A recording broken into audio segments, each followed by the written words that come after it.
ancaman hukumannya loh Bang ya. Ancaman hukumannya adalah pasal pembunuhan berencana itu adalah hukuman mati dan ada hukuman 20 tahun dan seumur hidup Bang. Jadi kita lihat dan tinggal menunggu surat perintah tugas dari pimpinan. Jadi kami melakukan klarifikasi dulu nih, bener nggak tentang tentang penyalahgunaan dana tersebut di Dinas Perikanan.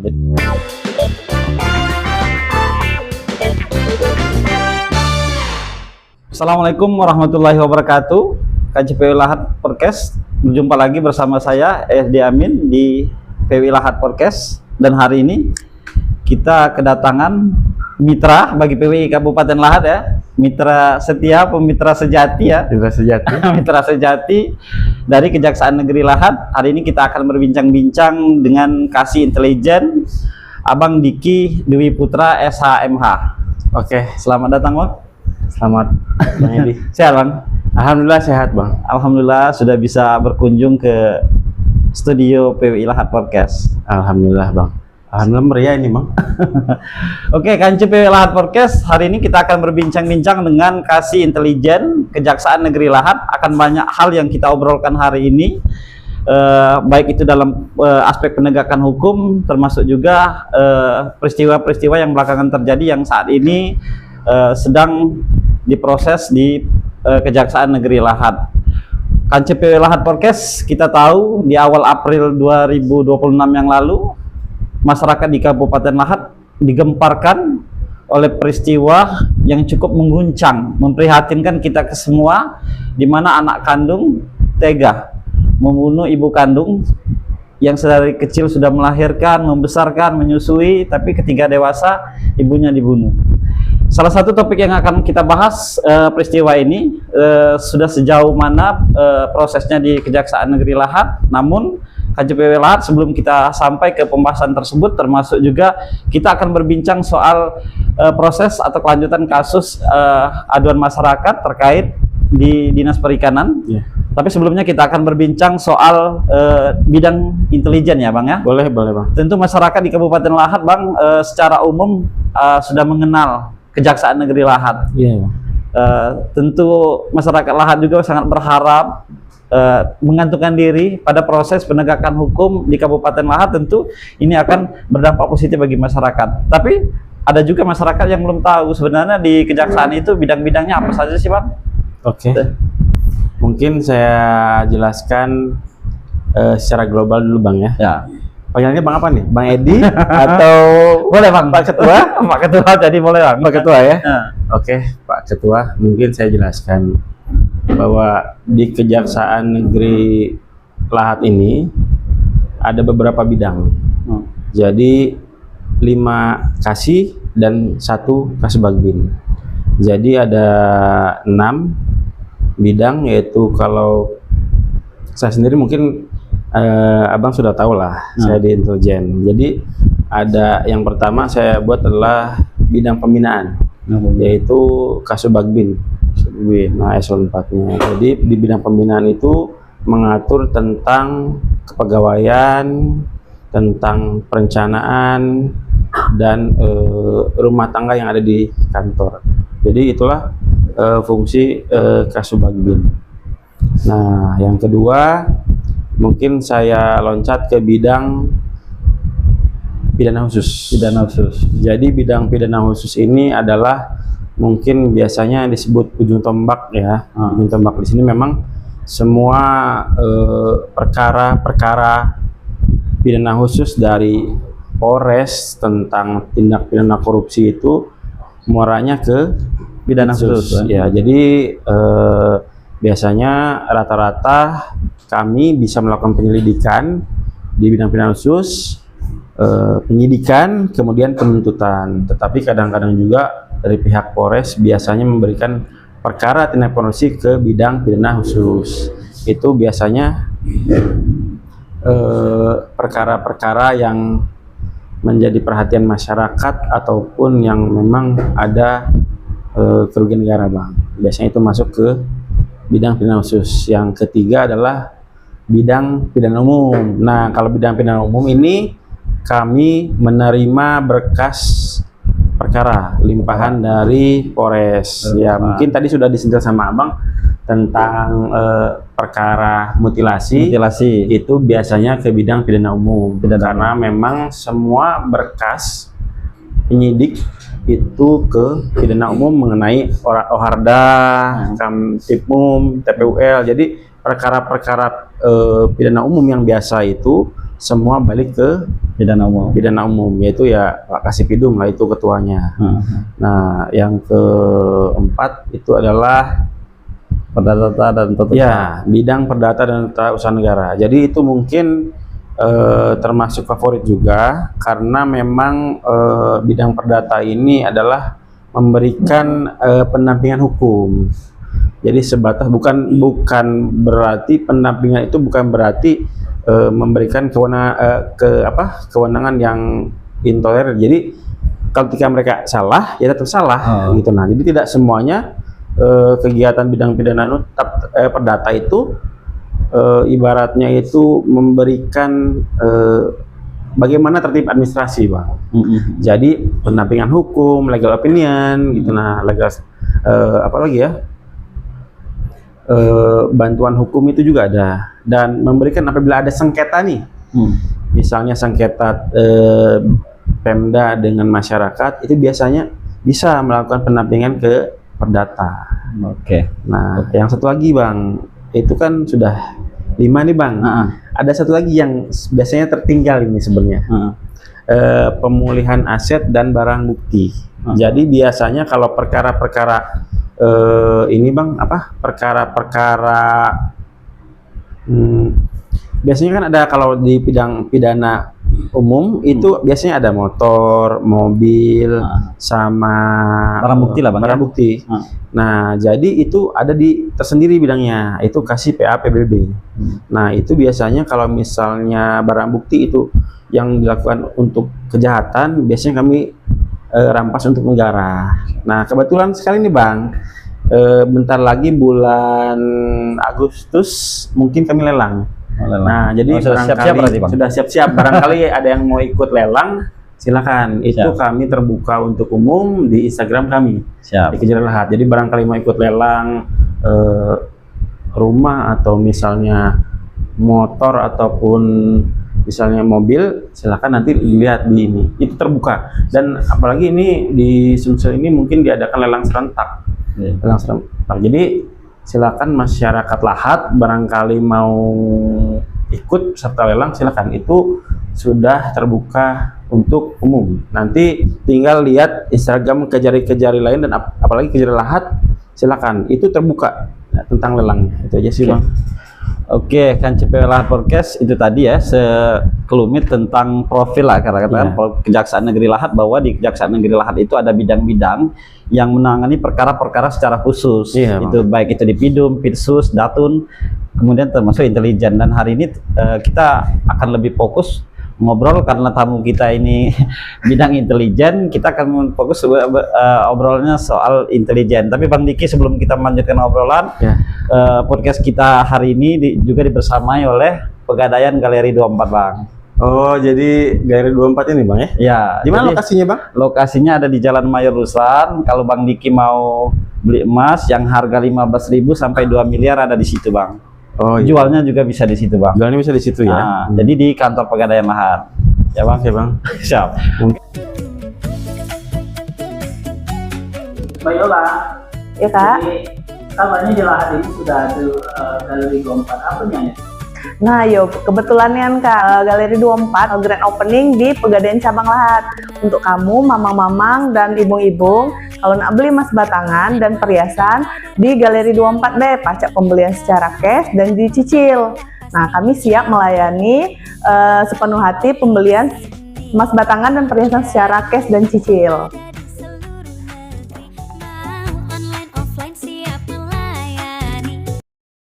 Oke, kan CPW Lahat Podcast, kita akan lanjutkan perbincangan kita bersama Bang Diki, Kasih Intelijen Kejaksaan Negeri Lahat. Nah, Bang, kalau untuk intelijen sendiri, fungsi strategisnya itu seperti apa, Bang?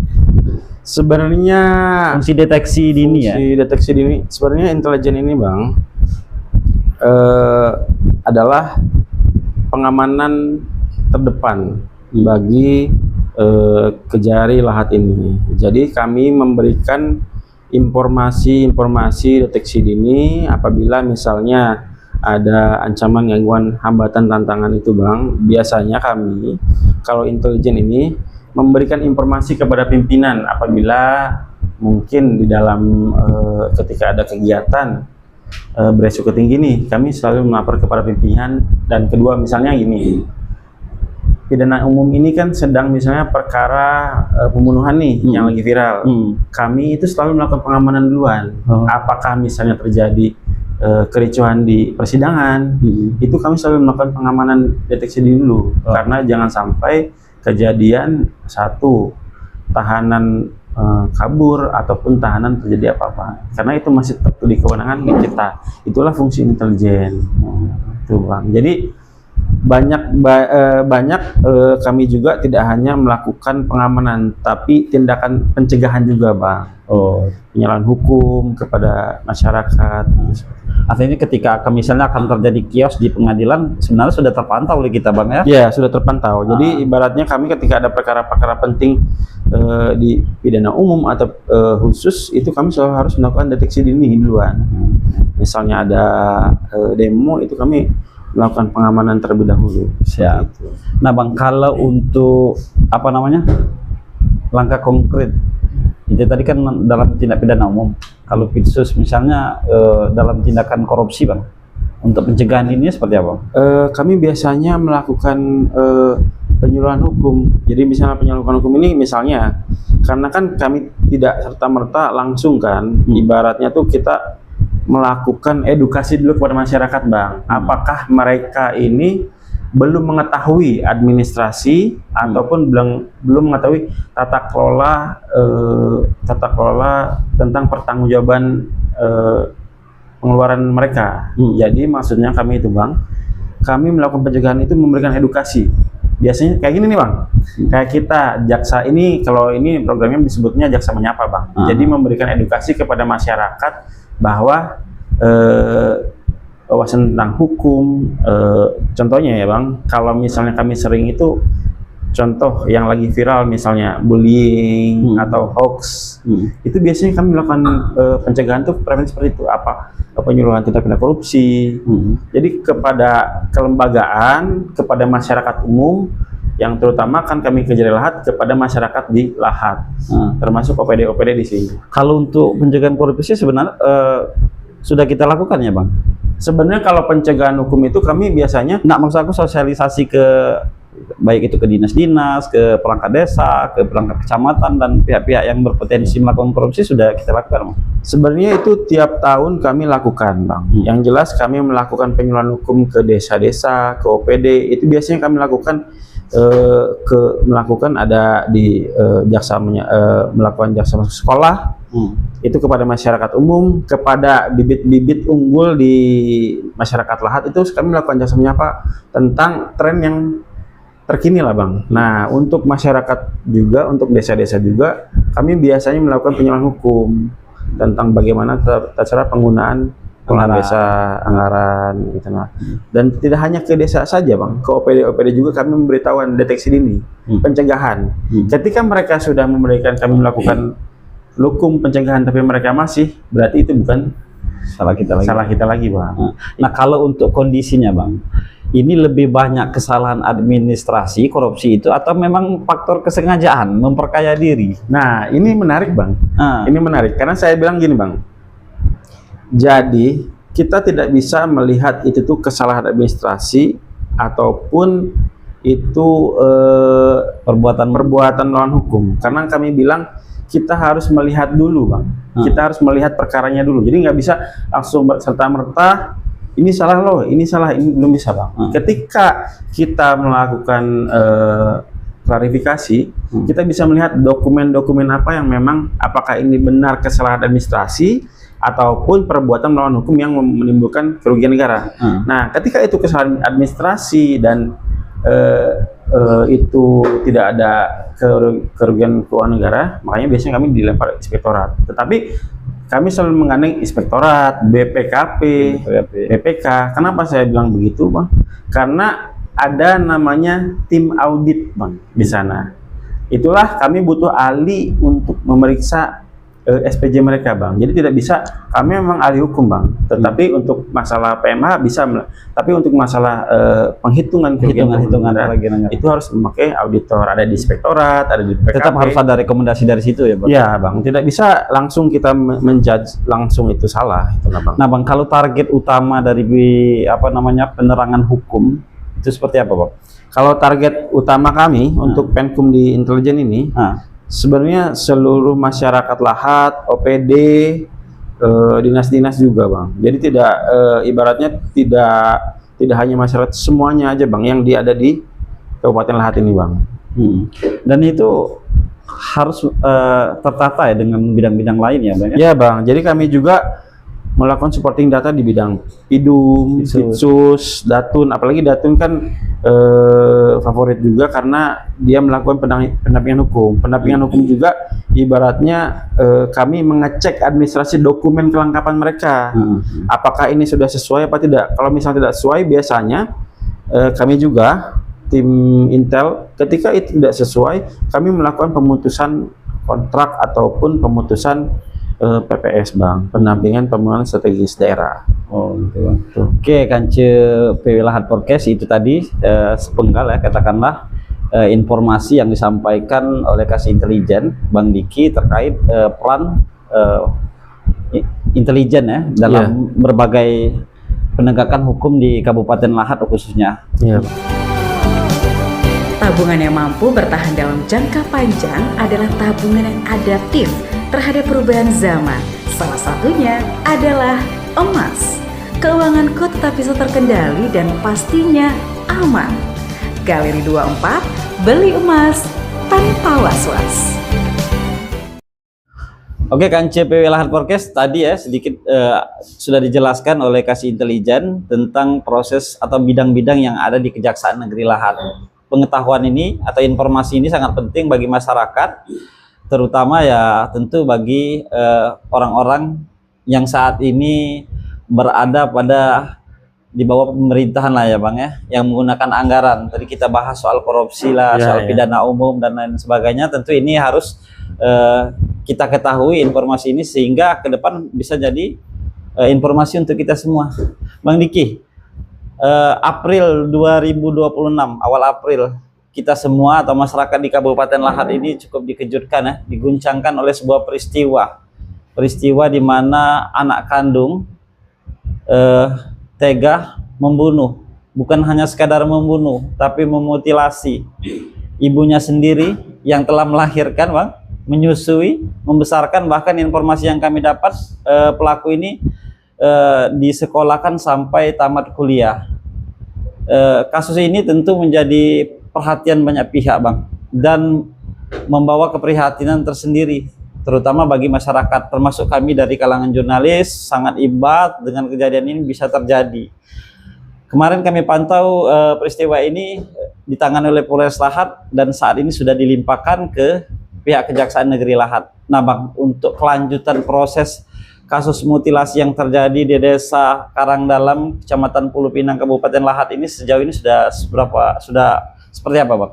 Nah, untuk perkara tersebut saya sudah jelaskan di press release. Memang pada beberapa minggu kemarin sudah tahap 2. Jadi perkara tersebut dengan barang bukti itu sudah jadi tahanan kami selama 20 hari ke depan. Dan sekarang ini pada hari Rabu kemarin kami sudah dilimpahkan ke Pengadilan Negeri Lahat perkara tersebut. Dan memang pasal yang disangkakan adalah primernya pasal pembunuhan berencana, subsidiarnya adalah pasal pembunuhan. Jadi memang, Bang, itu menjadi atensi kami karena apa?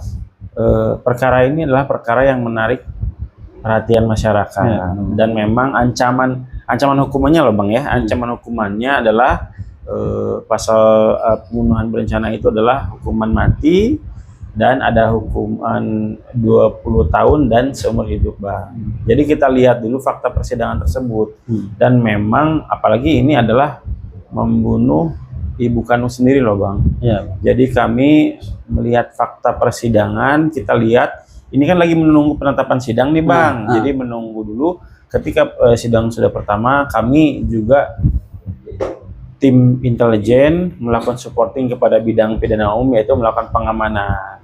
Jadi memang ini menjadi menarik perhatian masyarakat. Kita lihat fakta persidangan, takutnya memang ada pihak-pihak yang menjadi pihak-pihak di persidangan itu menjadi ricuh. Jadi kami tetap melakukan pengamanan juga Bang. Betul. Yang jelas ini menunggu penetapan sidang pertama Bang. Tapi untuk sekarang prediksi ancaman hukumannya dari 20 tahun penjara seumur hidup sampai hukuman mati Bang. Iya. Bang, kalau untuk motif sendiri Bang, pelaku ini tega menghabisi ibunya sampai memutilasi itu apa sih sebenarnya?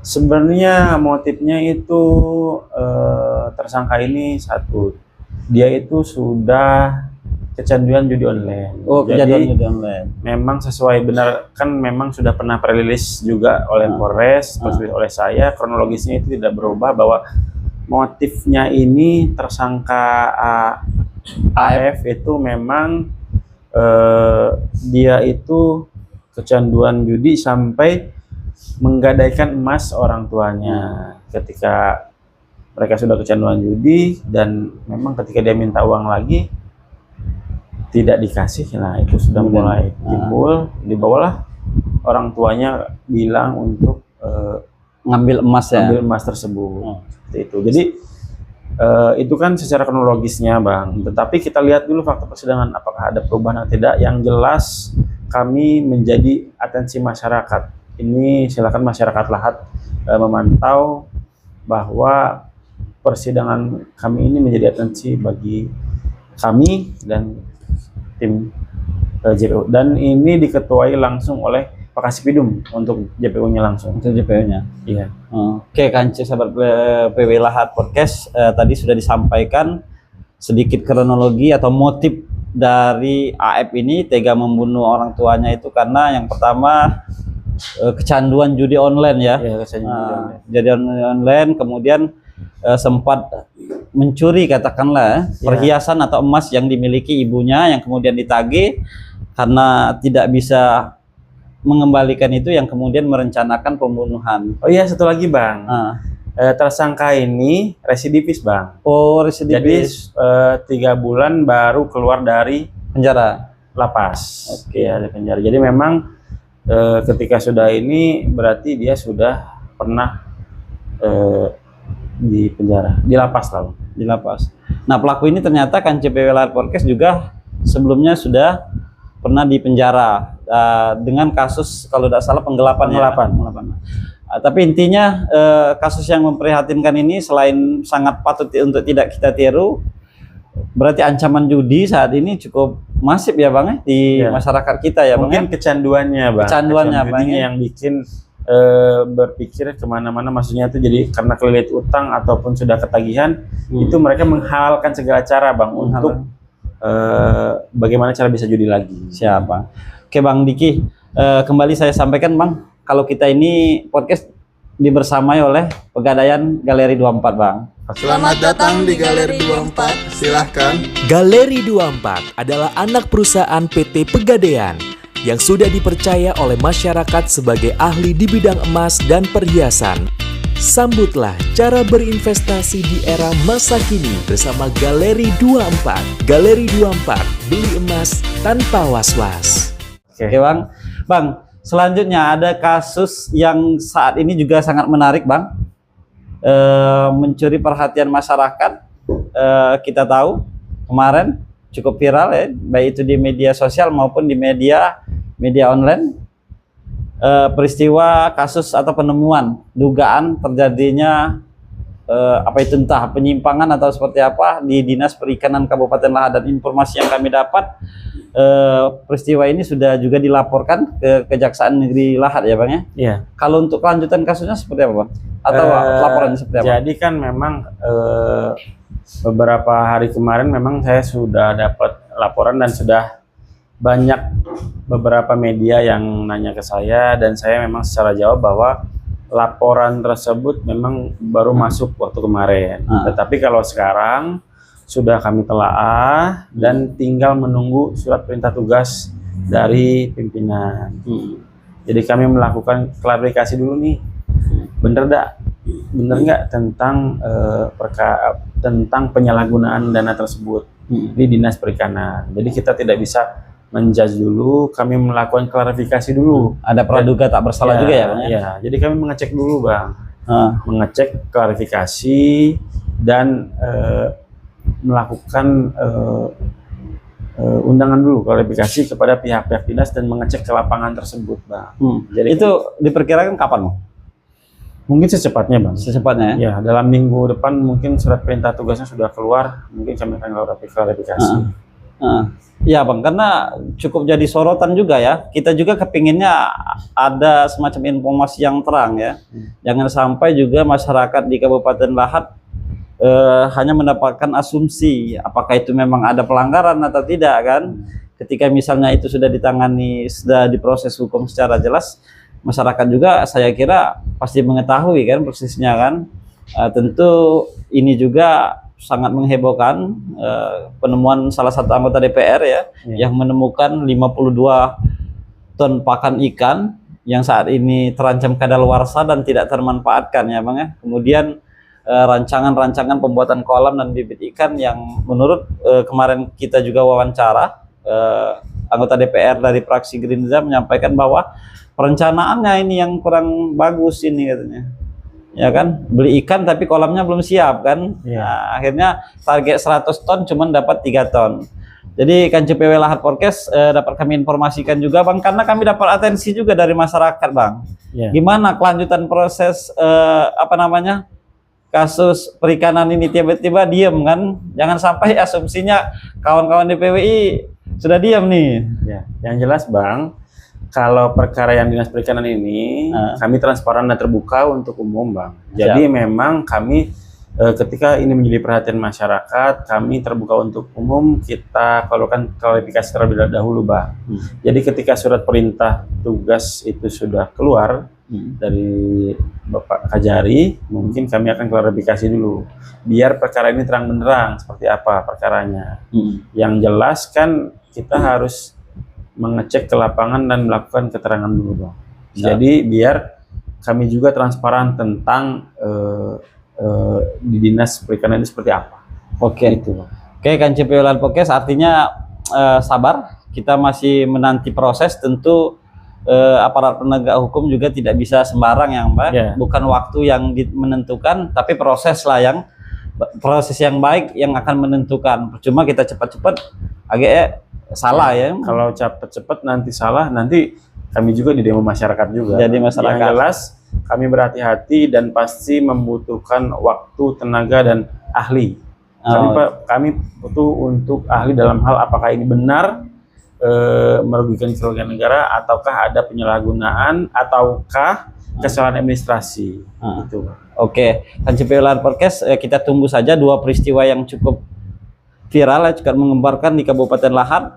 Yang pertama proses masalah peristiwa mutilasi, yang kedua masalah aduan masyarakat tentang adanya temuan yang diduga terjadi kurangnya perencanaan lah ya, Bang ya. Untuk sementara ini di Dinas Perikanan Kabupaten Lahat dan saat ini masih ditangani oleh pihak Kejaksaan Negeri Lahat. Tentu support doa dari masyarakat untuk pihak Kejaksaan sangat dibutuhkan ya, Bang ya. Untuk sementara saya belum bisa menjelaskan kronologisnya. Kami harus melakukan diundang dulu klarifikasi dulu. Seperti apa duduk perkaranya. Oke. Bang, mungkin tiba kita di akhir obrolan kita, Bang ya. Terakhir mungkin minta kepada Abang apa sih pesan kepada masyarakat terkait pentingnya peran intelijen dalam menjaga stabilitas hukum, Bang. Jadi kami itu memang selalu memberikan edukasi kepada masyarakat, Bang. Jadi memang kami selalu pengen masyarakat itu sadar hukum, taat hukum, melek hukum. Jadi ketika kami sudah melakukan edukasi gini, masyarakat itu tahu alur prosesnya seperti apa. Yang kedua, pesan dari kami ini paling penting, jangan terbawa opini yang belum jelas faktanya. Jadi saya minta kepada masyarakat, kami akan dan tim Inteltek memberikan penerangan hukum dan memberikan fakta hukum sejelas-jelasnya, Bang. Ketika ada masalah hukum dimanapun di Lahat ini, kami memberikan pandangan yang memang sesuai koridor hukum, Bang. Seperti itu. Baik. Oke, Kance PW Lahat Podcast, itu tadi perbincangan kita bersama Kasih Intelijen Kejari Lahat. Bang Diki, mudah-mudahan ke depan setelah ini kita akan berbincang dengan bidang pidana khusus, bidang pidana umum. Boleh. Supaya masyarakat di Kabupaten Lahat juga tahu sih Bang apa peran-perannya tadi secara ini komprehensif mungkin bisa dijelaskan. Mudah-mudahan pertemuan atau obrolan kita hari ini akan menjadi sesuatu yang bernilai baik untuk kami maupun untuk seluruh masyarakat. Terus jangan tinggalkan podcast kami PW Lahat, selain hadir di media sosial, juga hadir di beberapa media online yang tergabung di PW Lahat. Dan kembali kami sampaikan, PW Lahat Podcast dibersamai oleh Pegadaian Galeri 24. Kalau Mamang, Bibi, Adeng, Kakang yang naknya ke emas batangan, perhiasan, Bang, bisa datang ke Galeri 24. Ada di lokasinya ada di Jalan Mayor Lusan, tepatnya di kantor Pegadaian Lahat atau di depan stasiun Lahat. Demikian saja, kami mohon maaf apabila ada kesalahan dan kepada Allah kami mohon ampun. Kami akhiri. Wassalamualaikum warahmatullahi wabarakatuh. Oke, Bang. Mantap.